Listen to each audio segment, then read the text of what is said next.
दहेज ने बेटी छीन ली, बनी घटना। उत्तर प्रदेश के छोटे से गांव मधुपुर में रहने वाले हरिशंकर यादव की जिंदगी बहुत साधारण थी। खेती हर मजदूरी, कभी किसी के खेत में हल चलाना तो कभी ईंट भट्ठे पर काम। मगर इस सादगी के बीच अगर कोई चीज उनके दिल की धड़कन थी तो वह थी उनकी एकलौती बेटी कविता। जिसे उन्होंने गरीबी में भी कभी अभाव महसूस नहीं होने दिया। क्योंकि हरिशंकर का मानना था कि अगर पेट आधा भरा रहे तो चलेगा, लेकिन बेटी का सपना अधूरा नहीं रहना चाहिए। हरिशंकर की पत्नी शारदा देवी गांव की दूसरी औरतों की तरह चूल्हा चौका संभालती थी।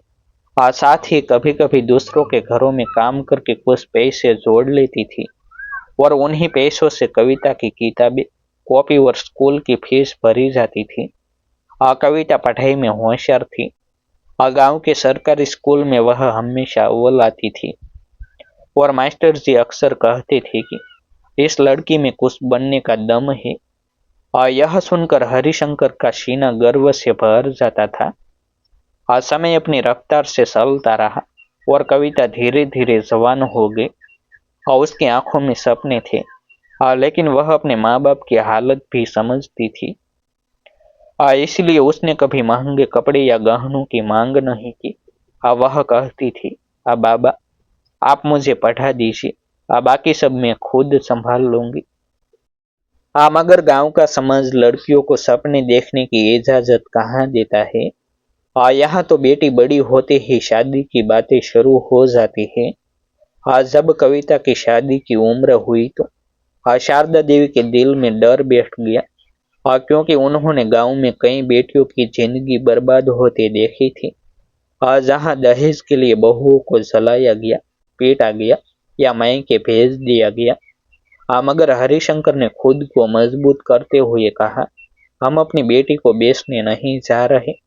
जो बिना दहेज के अपनाए वही सही घर होगा। कई रिश्ते आए और गए। कोई खुलेआम बोला, भैंस और सोने की शेन लगेगी। किसी ने मोटरसाइकिल मांगी, किसी ने नकद रुपये। और हर बार हरिशंकर का सिर झुकता जाता। रात को वह खाट पर लेटे लेटे छप्पर की तरफ देखते रहते। और सोचते कि क्या उनकी गरीबी ही उनकी बेटी का सबसे बड़ा कसूर है। इसी बीच पास के गांव देवपुर से सुरेश मिश्रा का रिश्ता आया। सुरेश एक प्राइवेट कंपनी में चौकीदार था। परिवार देखने में सीधा साधा। पिता रामलाल मिश्रा मंदिर में पुजारी थे और माँ कौशल्या देवी गृहिणी। बातचीत के दौरान उन्होंने कहा, हमें किसी तरह का दहेज नहीं चाहिए, बस लड़की सुशील होनी चाहिए। यह सुनकर हरिशंकर और शारदा देवी की आंखों में आंसू आ गए।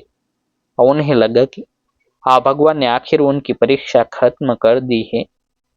कविता की शादी साधारण तरीके से हुई। गांव के मंदिर में फेरे पड़े। हरिशंकर ने अपनी जमा पूंजी, कुछ कर्ज और शारदा देवी के वर्षों से संभाल कर रखे गहने बेचकर बेटी को विदा किया। उन्होंने अपने सामर्थ्य के अनुसार कपड़े, बर्तन और थोड़ा बहुत सामान दिया। मगर उनके दिल में कहीं न कहीं यह डर भी था कि कहीं यह सब कम न पड़ जाए। शादी के कुछ ही दिनों बाद कविता को ससुराल की असली तस्वीर दिखने लगी। पहले पहले सब ठीक लगा। मगर धीरे धीरे सास कौशल्या देवी के ताने शुरू हो गई। देखो पड़ोस की बहू फ्रिज लाई है और तू क्या लाई। देवर के कटाक्ष। भाभी, मोटरसाइकिल होती तो सुरेश को पैदल न जाना पड़ता। और सबसे ज्यादा शोभने वाली बात तब होती जब सुरेश खुद कहता, तुम्हारे माँ बाप ने शादी में बहुत कंजूसी की है। कविता हर ताना चुपचाप सह लेती। वह जानती थी कि उसके बाबा के पास देने को कुछ नहीं है। उसने मायके में कभी किसी को कुछ नहीं बताया, ताकि उनके दिल पर बोझ न पड़े। मगर जब रोज रोज अपमान बढ़ने लगा, खाने में कमी होने लगी और छोटी छोटी बातों पर उसे निशा दिखाया जाने लगा, तब कविता का मन टूटने लगा। एक शाम जब सुरेश काम से लौटा तो उसने साफ शब्दों में कहा, बाबा से बोलो कि 50,000 रुपये और एक मोटरसाइकिल का इंतजाम करे। और नहीं तो यहाँ रहना मुश्किल हो जाएगा। कविता की आंखों के सामने अंधेरा छा गया और उसने रोते हुए कहा, मेरे बाबा इतना नहीं दे पाएंगे। इस पर सुरेश का चेहरा सख्त हो गया और उसने जवाब दिया, तो फिर मायके चली जाओ। उस रात कविता पहली बार खुल कर रोई। उसने आसमान की तरफ देखते हुए सोचा कि क्या एक बेटी होने की यही सजा होती है? क्या उसकी पढ़ाई, उसके सपने और उसकी अच्छाई सब दहेज के आगे बेकार है? और उसी अंधेरी रात में उसके जीवन की दिशा बदलने वाली घटनाओं की नींव पड़ चुकी थी, आज जिसकी कीमत उसे बहुत भारी चुकानी थी। उस रात कविता की आंखों में से नींद कोसों दूर थी। ससुराल की कच्ची छत से टपकती हवा की सीटी उसे बार बार याद दिला रही थी कि वह अब अपने बाबा के आंगन में नहीं है। यहाँ हर सांस की कीमत चुकानी पड़ती है। और उसने मन ही मन ठान लिया कि चाहे जो हो जाए, वह अपने माँ बाप पर एक और बोझ नहीं बनेगी।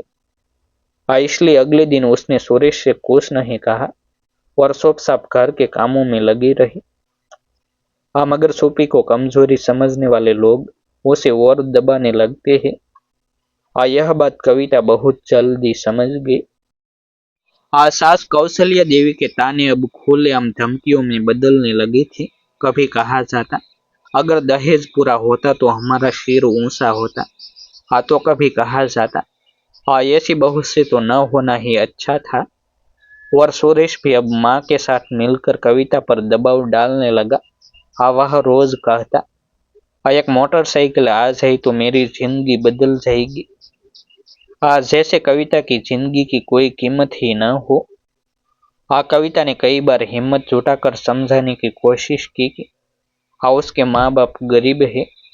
मगर सुरेश का जवाब हमेशा कठोर होता, गरीब थे तो बेटी क्यों पैदा की? यह शब्द कविता के दिल में तीर की तरह चुभ गए। वह रात भर रोती रही और अगली सुबह बुखार में तपने लगी। मगर घर में किसी ने उसकी हालत पर ध्यान नहीं दिया। उल्टा सास ने कह दिया, नाटक मत कर, काम कर। और कविता कांपते हाथों से चूल्हा जलाने लगी। कुछ दिनों बाद गांव में किसी बात को लेकर झगड़ा हुआ और उसी गुस्से में सुरेश ने कविता को धक्का दे दिया। वह जमीन पर गिर पड़ी और उसके हाथ में गंभीर चोट लग गई। पड़ोस की एक बुजुर्ग महिला लक्ष्मी अम्मा ने बीच बचाव किया। मगर घर के लोगों ने इसे भी कविता की गलती बता दिया। उस दिन कविता पहली बार मायके भागने का सोचने लगी।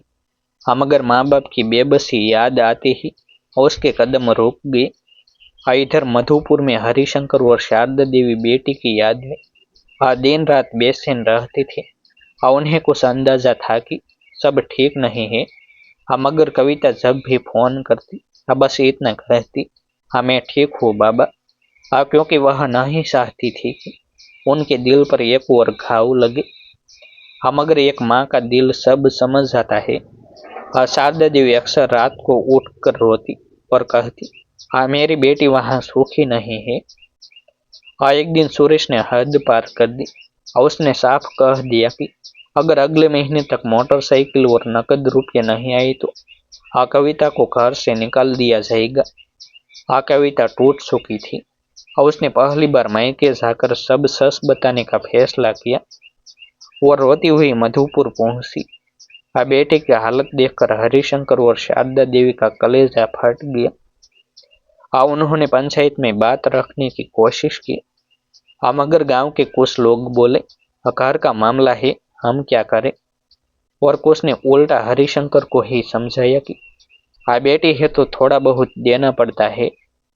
हरिशंकर ने साहूकार के आगे हाथ जोड़ दिए, कुछ पैसे उधार लिए, अपनी आखिरी बकरी बेच दी और जैसे तैसे मोटरसाइकिल का इंतजाम किया। बेटी की खातिर उन्होंने अपनी इज्जत, मेहनत और आत्मसम्मान सब गिरवी रख दिया। और भारी मन से कविता को फिर ससुराल भेज दिया, यह सोचकर कि शायद अब सब ठीक हो जाएगा। कुछ हफ्तों तक माहौल शांत रहा। मगर दहेज की आग कभी बुझती नहीं। हाँ, मोटरसाइकिल मिलते ही नई मांगे शुरू हो गई। अब फ्रिज और सोने की चेन की बातें होने लगी। हाँ, कविता का शरीर और मन दोनों जवाब देने लगी थी। हाँ, वह अक्सर चुपचाप बैठी रहती और उसकी आंखों की चमक बुझ चुकी थी और गांव के लोग बस तमाशा देख रहे थे।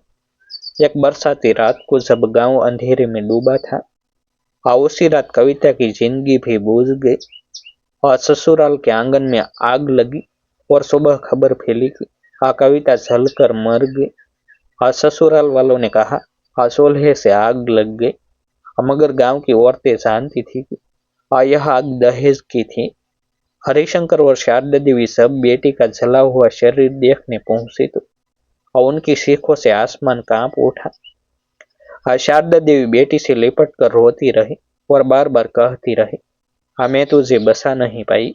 पुलिस आई, हाँ, बयान हुई, हाँ, मगर मजबूत सबूतों के अभाव में मामला ठंडे बस्ते में चला गया। हाँ, सुरेश और उसका परिवार कुछ दिनों बाद फिर सामान्य जिंदगी जीने लगे और मधुपुर में एक और बेटी दहेज की भेंट चढ़ गई।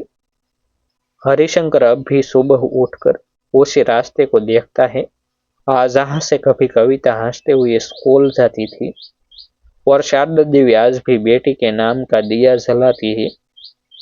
यह कहानी सिर्फ कविता की नहीं है, यह उन हजारों बेटियों की कहानी है जिन्हें दहेज ने हमसे छीन लिया।